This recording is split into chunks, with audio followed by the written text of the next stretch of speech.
Hello, જાગુસ kitchen જર્નીમાં આપ સૌનું સ્વાગત છે. ફ્રેન્ડ્સ, ઉપવાસ વ્રતની મોસમ ચાલુ થઈ ગઈ છે, તો આજે આપણે બનાવશું એકદમ ચટાકેદાર ફરાળી મિસળ. તો ચાલો શરૂ કરીએ. સૌથી પહેલાં અડધો કપ સાબુદાણા મેં 1.5 થી 2 કલાક સુધી પલાળી અને નિતારીને લીધા છે. હવે એક પેન લેશું, તેમાં 2 ચમચી તેલ મૂકીશું. તેલ આવી જાય એટલે તેમાં પિંચ જેટલું જીરું અને 2-3 મીઠા લીમડાના પાન એડ કરીશું. બંને સરસ થઈ જાય એટલે તેમાં અડધી ચમચી જેટલો આદુ મરચાંની પેસ્ટ એડ કરીશું. આદુ મરચાં મેં અધ કચરા જેટલા વાટી લીધા છે, તેને એડ કરવાનું છે. ફ્રેન્ડ્સ, આ મિસળ એટલું સુપર ટેસ્ટી અને યમી લાગે છે ને કે હું તમને શું કહું. તો તમે આખો વિડીયો ચોક્કસથી જોજો. હવે આપણે સાબુદાણા એમાં એડ કરીશું અને ત્યારબાદ તેમાં 2 થી 3 ચમચી જેટલો શેકેલા સિંગદાણાનો પાવડર એડ કરીશું. સિંગદાણા શેકી અને મેં તેને અધ કચરા વાટી લીધેલા છે.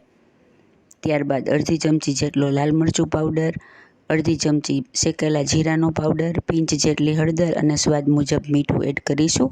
અહીંયા હળદર તમે ફરાળમાં ન ખાતા હો તો સ્કીપ કરી શકો છો.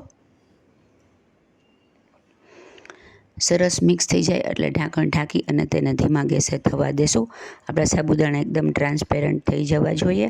તે થાય ત્યાં સુધીમાં આપણે એક ગ્રેવી રેડી કરી લઈએ. આના માટે 2 ચમચી જેટલું તેલ ગરમ કરવા મૂકી તેમાં પિંચ જેટલું જીરું અને એક આખું લાલ મરચું એડ કરીશું. અને ત્યારબાદ તેમાં પણ આદુ મરચાંની પેસ્ટ અડધી ચમચી જેટલી એડ કરી અને તેની અંદર 1 ગ્લાસ જેટલું પાણી એડ કરીશું. આમાં આપણે 1 ગ્લાસ જેટલું પાણી એડ કરીએ છીએ અને આટલા માપમાંથી 2 થી 3 જેટલા મિસળના સર્વિંગ રેડી થશે. હવે પાણી ઉકળે એટલે આપણે તેમાં સિંગદાણાનો પાવડર એડ કરીશું. આપણે સિંગદાણા પણ અડધો કપ જેટલા લઈ અને શેકેલા લઈ અને એને પાવડર કરવાનો છે. તેમાંથી આપણે અડધા સાબુદાણામાં એડ કરીશું અને અડધાની ગ્રેવી બનાવીશું.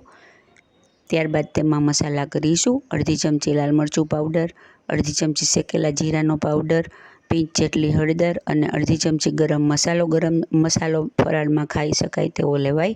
અને ત્યારબાદ મીઠું એડ કરીશું.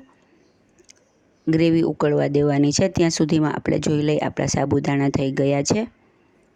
ફ્રેન્ડ્સ, જો તમે મારી ચેનલ પર નવા હો તો મારી ચેનલને સબસ્ક્રાઈબ જરૂરથી કરજો અને ઘંટડી દબાવી દેજો, જેથી મારી નવી રેસીપીનું નોટિફિકેશન સૌથી પહેલાં તમને મળે. હવે આપણે ગેસ ઓફ કરી દેશું અને સાબુદાણાને એક સર્વિંગ બાઉલમાં લઈ લેશું.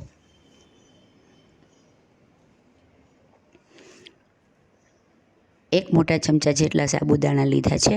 ત્યારબાદ મેં 2 બાફેલા બટેટા લઈ અને તેમાં મીઠું મરચું અને થોડું તેલ લઈ મસાલાવાળા બટેટા કરેલ છે. તેમાંથી 1 બટેટા આમાં લીધેલા છે.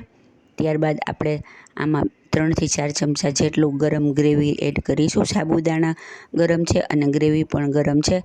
મિસળ એકદમ ગરમ અને એકદમ ચટાકેદાર જ સારું લાગે છે. ત્યારબાદ આપણે તેમાં લીલી ચટણી એડ કરીશું. લીલી ચટણી મેં ઘરે જ ફરાળી બનાવેલી, કોથમીર, મરચાં અને સિંગદાણાની ફરાળી ચટણી બનાવેલી છે. ત્યારબાદ આપણે તેમાં શેકેલા સિંગદાણા એડ કરીશું. ત્યારબાદ મેં તળેલા સાબુદાણા એડ કર્યા છે. મારી પાસે ઘરે હોવાથી મેં તળી લીધા છે. તમારી પાસે ન હોય તો રેડી સાબુદાણા તળેલા આવે છે તે લઈ શકાય. ત્યારબાદ આપણે તેમાં ફરાળી ચેવડો એડ કરીશું અને ઉપરથી લાલ મરચું પાવડર અને શેકેલું જીરું એડ કરીશું અને ત્યારબાદ અડધું લીંબુ નીચોવીશું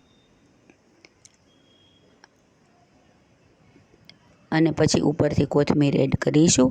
ફ્રેન્ડ્સ, મિસળમાં ફરસાણ ખૂબ જ પ્રમાણમાં હોય છે. આપણે આમાં ફરાળી બધું એડ કરીશું તો સરસ લાગશે. એકદમ જોરદાર, એકદમ તીખું તમતમતું અને મજેદાર એવું આપણું ફરાળી મિસળ રેડી છે. આ તહેવારની સિઝનમાં તમે પણ ચોક્કસથી બનાવજો. રૂટીન ફરાળ કરતાં આ કંઈક નવું અને હટકે છે તો મજા જ પડી જશે. અને ટેસ્ટી તો એટલું છે ને કે હું તમને શું કહું.